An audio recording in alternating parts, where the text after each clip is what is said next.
Background noise clear करो एक click में। एंड ऐसा आप भी कर सकते हो, चलो बताता हूँ कैसे।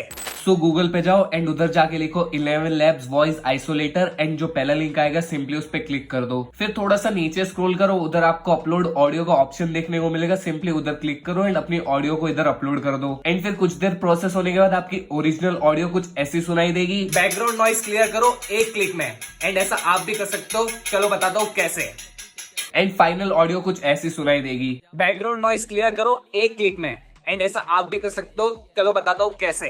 अब वीडियो पसंद है तो वीडियो को लाइक कर दो एंड कमेंट सेक्शन में वॉइस लिख दो, तो इस वेबसाइट का लिंक आपको आपके डीएम में देखने को मिल जाएगा।